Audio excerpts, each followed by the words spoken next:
Hello बच्चों, कैसे हैं आप सब लोग। सबसे पहले तो मैं आपको थैंक यू कहना चाहता हूँ। हम लोगों के सब्सक्राइबर को 500 से ऊपर ले जाने के लिए, इस चीज़ के लिए बहुत बहुत थैंक यू आपका। आपके सपोर्ट के लिए भी बहुत बहुत थैंक यू। अब मैं आपसे बस ये कहना चाहता हूँ कि अगर हमारे वीडियो के लिए आपको कोई सुझाव देना हो तो आप हमारे व्हाट्सएप नंबरों में मैसेज कर सकते हैं, वीडियो के नीचे कमेंट कर सकते हैं, क्योंकि आपके सुझावों से ही हम खुद को बेटर बना पाएंगे। तो प्लीज़ इसी तरह अपना सपोर्ट और प्यार हमारे लिए बनाए रखें। तो आइए शुरू करते हैं अपने परसेंटेज का नेक्स्ट टाइप।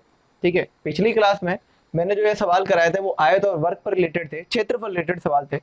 अभी जो सवाल होंगे वो आपके पास घनाभ, घन, गोला, बेलन, शंकु यानी 3D आकृतियों के सवाल होंगे। तो ये आपका टाइप नंबर 7 है, आप लगा लीजिए टाइप नंबर 7। और ये क्वेश्चन सबसे पहला पढ़ते हैं कि किसी घनाभ की लंबाई को 20% बढ़ाया, चौड़ाई को 25 बढ़ाया और ऊंचाई को 40 कम किया तो आयतन में प्रतिशत परिवर्तन बताओ। देखो पिछले सवाल में भी आपसे प्रतिशत परिवर्तन ही पूछता था वो, लेकिन आयतन में नहीं, वो पूछता था क्षेत्रफल में। अब इस सवाल में आपको प्रतिशत परिवर्तन निकालना है, वो भी किसके अंदर, आयतन के अंदर निकालना है। तो देखो सबसे पहले तरीका वही है जो पिछली क्लास में करते आ रहे थे अपने। सबसे पहले आप परसेंटेज देखिए, कितनी कितनी परसेंटेज दे रखी है, 20%, 25% और 40%। और हमें परिवर्तन किसमें ज्ञात करना है, आयतन में। और वो भी कैसा परिवर्तन, प्रतिशत परिवर्तन। तो सिंपल फ्रैक्शन रूल लगा रखो और कोई दिक्कत की बात नहीं होगी इस सवाल में। जैसे 20% बढ़ाना है, 20% 1/5 होता है, तो 5 से 6 हो जाएगा। 25% बढ़ाना है, 25% 1/4 होता है, तो वो 4 से 5 हो जाएगा। और 40% कम करना है, तो 40% 2/5 होता है, तो 5 से 3 हो जाएगा। दो कम हो गया ना, 5 में से 2 कम होके 3 हो गया। ये देखो बच्चों, मैंने सिर्फ फ्रैक्शन यूज किया है और अलग से कुछ भी नहीं बताया आपको। ठीक है कि 20% 1/5, 5 से 6 हो गया।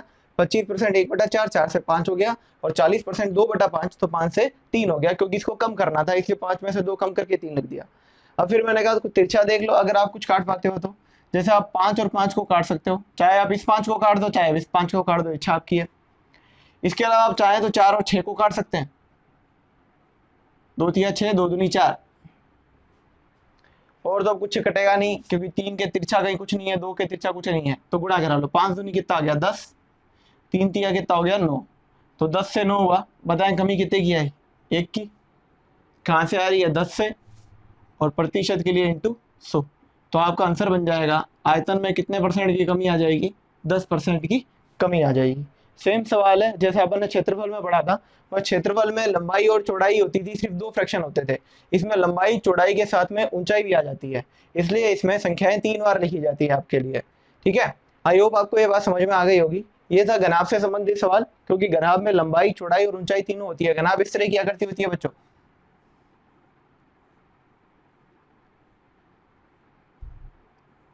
आपकी माचिस की पेटी, संदूक, ये सब घनाभाकार आकृतियां होती है, जिसमें एक लंबाई होती है, एक चौड़ाई होती है और एक ऊंचाई होती है।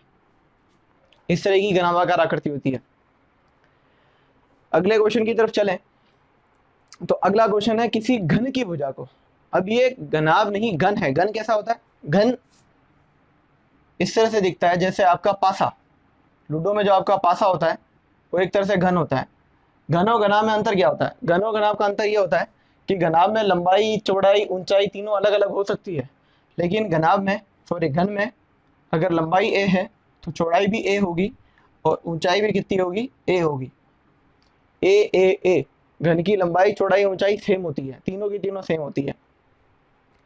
तो और घनाभ के सॉरी घन के आयतन का जो फॉर्मूला होता है वो जब अपन क्षेत्रमिति पढ़ेंगे तब डिटेल में पढ़ेंगे। अभी के लिए बता दूं, घन का जो आयतन होता है वो होता है भुजा का क्यूब, यानी भुजा इंटू भुजा इंटू भुजा। ये घन के आयतन का फॉर्मूला होता है। तो अब आप देखिए सवाल को, किसी घन की भुजा को 10% हमने कम किया, तो आयतन में प्रतिशत परिवर्तन बताओ। इसमें भी हमको प्रतिशत परिवर्तन बताना है, किसके अंदर, आयतन में। तो लगाना आपको फ्रैक्शन ही है, पर एक बात थोड़ी सी ध्यान रखना, घन का जब आयतन लिखते हो तो भुजा गुणा भुजा करते हो। यानी भुजा को टोटल कितनी बार लिखा, देखो भुजा भुजा भुजा, यानी भुजा को कितनी बार लिखा गया, 3 बार लिखा गया। इसमें भी ऐसा ही हुआ था। जो घनाभ का आयतन होता है वो होता है लंबाई गुणा चौड़ाई गुणा ऊंचाई। यानी लंबाई लिखेंगे पहले, लिख दी मैंने लंबाई में कमी, फिर लिखेंगे चौड़ाई, ये लिखी मैंने चौड़ाई, और फिर लिखेंगे ऊंचाई, ये फिर मैंने लिख दी ऊंचाई, और इनको आपस में गुणा करा लिया था।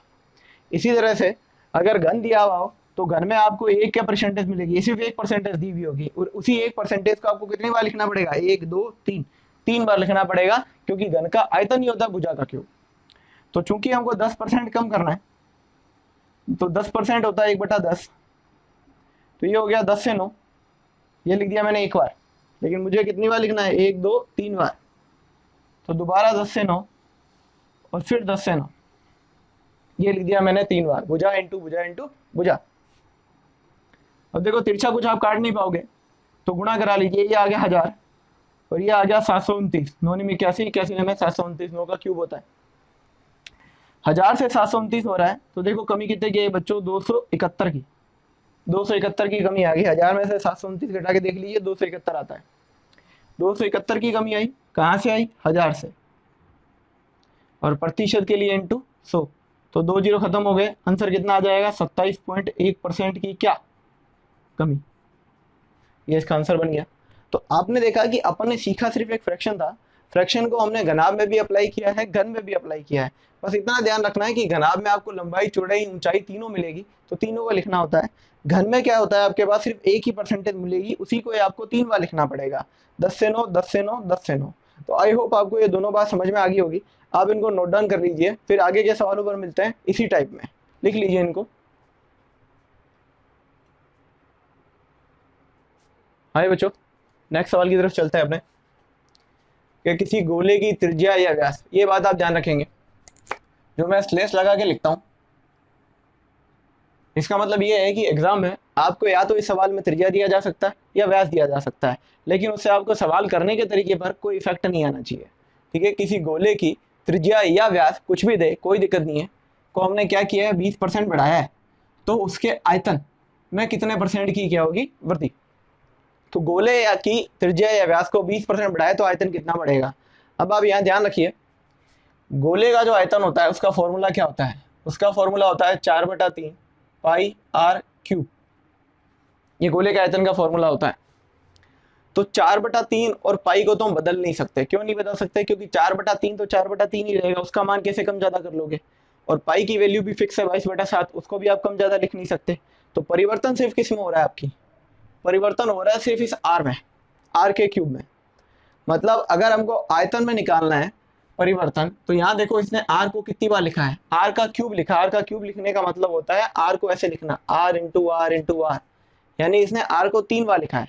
जिस तरह से अपन ने घन में सवाल किया था, अभी एक ही भुजा को 3 बार लिखा था, उसी तरह से आपको गोले की त्रिज्या को भी किस तरह से 3 बार लिखना पड़ेगा। तो चलो लिखते हैं। सबसे पहले 20% बढ़ाया, 20% होता है 1/5, तो चूंकि बढ़ाना है तो 5 से कितना हो गया, 6, ये पहली बार लिखा, 2 बार वो लिखना पड़ेगा, फिर 5 से 6, फिर 5 से 6, ये हो जाएगा 125 और ये हो जाएगा 216। फिर कर तो कुछ रहा नहीं था, गुणा करा दी, तो 125 से 216 हो रहा है, तो कितना बढ़ गया, देखो ये बढ़ गया आपके पास 91। 125 में 91 जोड़ोगे तब 216 आएगा आपके पास। कहाँ से बढ़ा वो, 125 से, और प्रतिशत के लिए किसकी गुणा, 100 की। तो 25 पंजे 125, 25 के 100, ये आ जाएगा 364 आपके पास में, बटे में 5, क्योंकि 91 इंटू 4 करोगे 364 आएगा, 5 का भाग लगाएंगे तो आंसर आ जाएगा 5 7 35, 5 दूनी 10, 5 8 40। तो आप कहोगे 72.8% की क्या कमी या वृद्धि, कैसे देखोगे, यहाँ से देखो 125 से 216 हुआ है, तो इसका मतलब क्या हो रही है, वृद्धि ही हो रही है। और जाहिर सी बात है आपने भुजा को बढ़ाया ही था, उसकी त्रिज्या को बढ़ाया था, तो आयतन तो जाहिर सी बात है बढ़ना ही है। तो हमने आंसर निकाल लिया इसका 72.8% की वृद्धि। इसमें भी क्या चला है, सिर्फ फ्रैक्शन, अलग से कुछ नहीं किया। आप घनाभ में भी यही कर रहे थे, घन में भी यही कर रहे थे, और अब गोले में भी यही कर रहे हो, चलाना आपको फ्रैक्शन ही है। बस ये पता रहना चाहिए कि अगर 20% दिया हुआ है तो इसको हमको 3 बार लिखना पड़ेगा। 3 बार क्यों लिखना पड़ेगा, क्योंकि गोले के आयतन का सूत्र होता है 4/3 पाई आर क्यूब। 4/3 पाई की वैल्यू आप बदल नहीं सकते, तो यानी सवाल चलेगा आर क्यूब के हिसाब से। क्योंकि आर को इसमें 3 बार लिखा गया है, इसलिए हमको इस भुजा को भी 3 बार लिखना पड़ेगा। आई होप आपको ये बात समझ में आई होगी। उसी तरह से अगले सवाल पे चलते हैं। किसी शंकु या बेलन, इन दोनों के सवाल सेम तरीके से होंगे, इसलिए मैंने इन दोनों को साथ में लिख दिया। जैसे त्रिभुज और चतुर्भुज के आपने सेम पढ़े थे, क्योंकि दोनों का सवाल सेम ही तरीके से होना था, उसी तरह से शंकु और बेलन के सवाल भी सेम ही तरीके से होंगे। कैसे? देखो, सबसे पहले शंकु और बेलन का आयतन देखते हैं। सबसे पहले अगर आपको बेलन का आयतन देखना है, बेलन इस तरह की आकृति होती है, आपको पता होगा। अगर बेलन का आयतन चाहिए तो बेलन का आयतन होता है पाई आर स्क्वायर एच। और अगर शंकु का आयतन निकालना है, शंकु यानी आपके पास वो टोपी जोकर वाली, तो 1/3 पाई आर स्क्वायर एच होता है। तो आप इन दोनों का आयतन देखें, इसका आयतन है पाई आर स्क्वायर एच और इसका आयतन है 1/3 पाई आर स्क्वायर एच। क्या पाई का मान बदल पाओगे? पाई की वैल्यू फिक्स है 22/7। तो इसका आयतन पाई पे डिपेंड नहीं करेगा, इसका आयतन डिपेंड करेगा आर स्क्वायर और एच के ऊपर। यानी आर को तो कितनी बार लिखना पड़ेगा? 2 बार। आर के ऊपर स्क्वायर है ना, तो आर को 2 बार लिखना पड़ेगा, और एच को कितनी बार लिखना पड़ेगा? 1 बार। सिमिलरली शंकु में देखो, 1/3 का मान फिक्स है, ये नहीं बदलेगा। 1/3 तो 1/3 ही रहेगा, वो जरूरी थोड़ी ना 5 बन जाएगा। पाई का मान भी फिक्स है 22/7, वो भी चेंज नहीं हो सकता है। तो आयतन डिपेंड किस पे किया? आर स्क्वायर और एच पे। यानी आर को कितनी बार लिखना पड़ा? 2 बार। और ऊंचाई को कितनी बार लिखना पड़ा? 1 बार। मैं दोबारा रिपीट कर रहा हूँ, बात समझ लीजिए। अगर आपको शंकु और बेलन इन दोनों के आयतन से संबंधित सवाल आता है, वो भी प्रतिशत के अंदर, तो आपको ये देखना है कि हमारे यहाँ आर का स्क्वायर हो रहा है, यानी आर को तो कितनी बार लिखा? 2 बार, और एच 1 बार लिखा है हमने। तो ये सवाल भी वैसा ही होगा कि आर यानी त्रिज्या, त्रिज्या को तो लिखना पड़ेगा 2 बार, और एच यानी ऊंचाई, ऊंचाई को लिखना पड़ेगा कितनी बार? सिर्फ 1 बार। तो देखिए कैसे करूंगा मैं इस सवाल को। सबसे पहले त्रिज्या को 2 बार लिखना है, तो 20% बढ़ाया, 20% यानी 1/5, तो 5 से 6 बढ़ाना था, तो 5 से 6 कर दिया, 1 बार लिख लिया। दोबारा लिख लीजिए क्योंकि त्रिज्या को 2 बार लिखना है, फिर 5 से 6, ये मैंने लिख लिया 2 बार इसको। फिर ऊंचाई को 25% कम करना है, अब ऊंचाई को 1 बार लिखना है, 25% होता है 1/4, तो 4 से कितना हो जाएगा? ये 3, ये लिख लिया हमने, 4 से 3 कम कर दिया उसको। देख लीजिए त्रिज्या को तो 2 बार लिखा है मैंने, 5 से 6, 5 से 6 2 बार लिखना त्रिज्या का, और ऊंचाई जो दे रखी होती है उसको सिर्फ 1 बार ही लिखना है, चूंकि कम करना था इसलिए 4 में 1 कम करके मैंने 3 लिख दिया।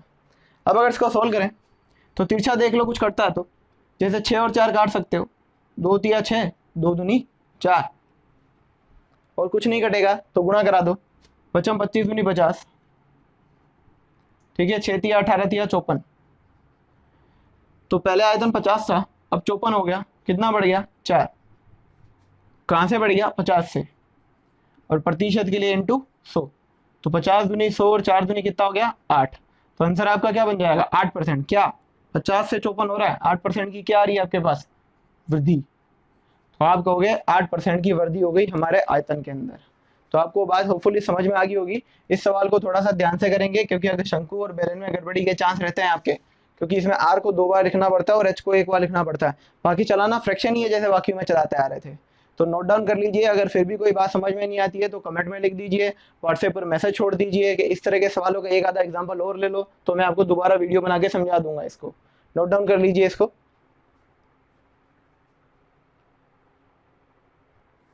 आइए बच्चों, नेक्स्ट टाइप की तरफ चलते हैं। टाइप नंबर आपका 8 हो जाएगा। ये क्वेश्चन है कि भाई चीनी के मूल्य में 20% की वृद्धि होने से एक गृहिणी अपने उपभोग में कितने % की कमी करे ताकि उसका खर्च जो है अपरिवर्तित रहे। इस सवाल को करने से पहले आपको मैं एक एग्जांपल समझाता हूँ। देखो, एक एग्जांपल है कि मान लो चीनी की कीमत थी 20 रुपए प्रति किलो। पहले चीनी की कीमत 20 रुपए प्रति किलो थी, और आप मार्केट से 5 किलो चीनी लेके आते थे, ठीक है। ये खर्च निकालेंगे, ये कीमत थी, और ये आपका उपभोग है। उपभोग या खपत का मतलब होता है कि आप कितने किलो चीनी यूज करते हो। पहले चीनी 20 रुपए की थी, आप मार्केट से 5 किलो लेके आए, तो चूंकि 1 किलो के 20 रुपए लगते हैं, तो 5 किलो लाने में रुपए कितने लग गए आपके? 100 रुपए, यानी 100 रुपए की 5 किलो चीनी आएगी। अब अगर चीनी की यही कीमत, मैं कहूं 20 नहीं, अब कीमत हो चुकी है 25 रुपए प्रति किलो, और अपन चाहते हैं कि अपना खर्चा जो है वो अपरिवर्तित रहे, यानी पहले भी 100 रुपए का खर्चा है तो अभी भी 100 रुपए ही रहे। तब आपको अपना उपभोग क्या करना पड़ेगा, बढ़ाना पड़ेगा कि घटाना पड़ेगा। जाहिर सी बात है, अगर चीनी की कीमत बढ़ चुकी है, मुझे खर्चा उतना ही रखना है, तो मुझे अपना उपभोग कम करना पड़ेगा। कितना कम? देखो, यहाँ 5 किलो था, तो मुझे यहाँ कितना लाना पड़ेगा, 4 किलो, क्योंकि अगर 25 रुपए की हो चुकी है, 25 रुपए पर किलो है, 4 किलो लाऊंगा तो 25 चौके मेरा खर्चा कितना बैठेगा, 100 रुपये बैठेगा कि नहीं बैठेगा। दोबारा सुन लो, पहले 20 रुपए की थी, अब 5 किलो लाते थे तो खर्चा कितना हुआ, 100 रुपए का। अब चीनी कितने की हो चुकी है, 25 की। मैं चाहता हूँ खर्चा 100 ही रहे, तो अब मैं चीनी कितनी लाऊंगा, 4 किलो ही तो लाऊंगा, ताकि 25 चौके कितने रुपए लगे, 100 रुपए लगे। अब एक बात समझ के देखो, यहाँ 20 रुपए थे, चीनी बढ़ के 25 हो गई, उपभोग 5 था तो उपभोग घट के कितना हो गया, 4। एक छोटी सी बात समझना, अगर मैं 20 और 25 का अनुपात ले लूं, तो 5 चौके 20 और 55 25 बनता है कि नहीं बनता है, बनता है। इसका मतलब मैं ये कह सकता हूं, जो कीमत थी, अगर वो 4 से 5 हुई है, तो आपका उपभोग क्या हो गया, 5 से 4 हुआ कि नहीं हुआ है। कीमत 4 से 5 हुई है, तो उपभोग क्या हुआ है, 5 से 4 हुआ है। यानी कीमत और उपभोग एक दूसरे के उल्टे हुए कि नहीं हुए। खर्चा रखने के लिए, सेम रखने के लिए खर्चा, अगर कीमत 4 से 5 हो रही है, तो उपभोग जो है वो कितना हो रहा है, 5 से 4। यानी इसी चीज का उल्टा लिख दिया आपने, तभी तो यहाँ का खर्चा बराबर रहेगा। बस यही कंसेप्ट है आपके इन सवालों को करने के लिए। आपको बस एक बात ध्यान रखनी है कि कीमत जो होती है वो उपभोग की उल्टी होती है, या उपभोग जो है कीमत का उल्टा होता है। कब? जब हमको खर्च को अपरिवर्तित रखना है। अब देखो, इस सवाल को मैं कैसे करूंगा, मैं इस सवाल को ऐसे करूंगा कि मेरी कीमत कितनी है, कीमत है भाई 20%। 20% माने कितना होता है, 20% माने 1/5 होता है। तो अगर मुझे वृद्धि करनी है, तो 5 में 1 बढ़ के कितना हो जाएगा, 6। कीमत बढ़ गई, 5 से 6 हो गई। अब मुझे क्या करना है, अब मुझे बताना है कि भाई उपभोग में कितने % की कमी करूं, ताकि मेरा जो खर्चा है वो क्या रहे, अपरिवर्तित रहे, खर्चा नहीं बदले। तो अगर कीमत 5 से 6 है, तो देखो खर्चा में कैसे, उपभोग में कैसे लिखूंगा। अभी मैंने आपको एक बात समझाई थी कि जब ये 4 से 5 था कीमत, तो वो क्या लिखा, 5 से 4। यानी इसी चीज का उल्टा करके आपने यहाँ लिख दिया। बस यही काम इसमें करना है। अगर आपकी कीमत 5 से 6 है, तो इसका उल्टा कर दो, इसको लिख दो 6 से 5। उपभोग के सामने ऐसे लिख दो 6 से 5। यानी पहले उपभोग 6 था, अब कितना हो गया, उपभोग 5 हो गया। तो बताएं आपके उपभोग में कमी कितने की आई, 1 की। कहाँ से आई, 6 से। और प्रतिशत के लिए इंटू 100, तो 1/6 इंटू 100 होता है 16 सही 2/3%। ये आपका इस सवाल का क्या आ जाएगा, आंसर आ जाएगा। दोबारा सुन लो मेरी बात कि भाई 20% की वृद्धि होनी थी, 20% होता है 1/5, तो 5 में 1 बढ़ाया, 5 से कितना हो गया, ये 6। फिर मुझे क्या करना है, उपभोग लिखना है। तो उपभोग लिखने के लिए मैं क्या करूंगा, अगर ये 5 से 6 है, तो इसका उल्टा कर दूंगा, 6 से 5। 6 से 5 कर दिया, तो देखो कमी कितने की हो रही है, 1 की। कहाँ से हो रही है, 6 से। तो 1/6 इंटू 100 कितना हो गया, 16 से ही 2/3%। ये आपकी बात, आप आई होप आपको समझ में आ गई होगी। मैं दूसरा एग्जांपल भी ले लेता हूँ। जैसे देखो, संतरों के मूल्य में 25% की कमी हुई है, तो एक व्यक्ति उपभोग को कितना बढ़ाए ताकि उसका खर्चा जो है वो क्या रहे, अपरिवर्तित रहे। तो आपको बस कीमत देखनी है, कीमत कितनी है, 25%। 25% कितना हुआ, 1/4। तो 4 से कितना करना है, बढ़ाना है, कमी करनी है। कमी करने के लिए 4 से कितना हो जाएगा, 3। तो 4 से 3 हो गया, कीमत इतनी लिख गई। अब उपभोग लिखना है, तो उपभोग के लिए मैं आपको बार बार कह चुका हूँ, अगर खर्चा अपरिवर्तित करना है, तो जो कीमत होती है और उपभोग होते हैं वो एक दूसरे के उल्टे होते हैं। तो अगर ये 4 से 3 है, तो उपभोग आ जाएगा 3 से 4। तो उपभोग पहले 3 था, अब 4 हो गया, कितना बढ़ गया, 1। कहाँ से बढ़ गया, 3 से, इंटू 100। तो आंसर आ जाएगा 33 ही 1/3%। ये आंसर आ गया। ये दिमाग में कर सकते हो आप आराम से सवाल। आपको बस इतना देखना है, जैसे 25% की कमी है, तो आप सोचो 25% कितना हुआ, 1/4। तो 4 से कितना हो गया, 3। कम करना है ना, तो 4 से 3 उल्टा कर दो, 3 से कितना हो गया, 4। 3 से 4 हो रहा है, इसका मतलब कितना बढ़ रहा है, 1। कहाँ से बढ़ रहा है, 3 से। 1/3 इंटू 100, आंसर कितना आ जाएगा, 33 सही 1/3%। आई होप आपको ये बात समझ में आ गई होगी। अपने दोनों एग्जाम्पल सेम तरीके से होंगे। इस टाइप में और भी बहुत से सवाल हैं, लेकिन सबका बेसिक यही रहेगा कि जब भी मैं कीमत और उपभोग लिखूंगा, तो ये दोनों एक दूसरे के उल्टे ही लिखूंगा, क्योंकि इस तरीके से करने से हम टिपिकल सवाल भी बड़े आराम से कर सकते हैं। जैसे मान लो ये 25 का सवाल था, अगर मैं और कोई सवाल ले लेता, मैं जैसे यहाँ 25 ना कर करके इसकी जगह लिख दूं कि मान लो 12.5 की कमी हो गई, तो बताओ कितना आएगा। तो आपको कोई टेंशन नहीं लेनी है, आपको बस आराम से सवाल करना है कि अगर 12.5 है तो 12.5 होता है 1/8, कमी करनी है तो 8 से कितना हो जाएगा 7, उल्टा कर दो 7 से कितना हो जाएगा 8, कितना बढ़ गया 1, कहाँ से बढ़ गया 7 से इंटू 100, आंसर कितना आ जाएगा 14 सही 2/7%, ये आंसर आ गया। तब आप आराम से इस क्वेश्चन को कर सकते हो। अगर यहाँ पे 12.5 आ जाए 37.5 आ जाए तो इसको नोट डाउन कर लीजिए, और बाकी इसके जो टाइप है वो अपने नेक्स्ट क्लास में आगे डिस्कस करेंगे। तब तक के लिए थैंक यू, एंड प्लीज़ हमारे चैनल को लाइक एंड सब्सक्राइब कीजिए, क्योंकि आपके प्यार और सपोर्ट ने हमको 500 सब्सक्राइबर दिलाए हैं। तो इसी प्यार और सपोर्ट से हम 1000 क्या, 2000 क्या, 3000 क्या, 5000 सब्सक्राइबर भी पूरे कर लेंगे। तब तक के लिए thank you, have a good day.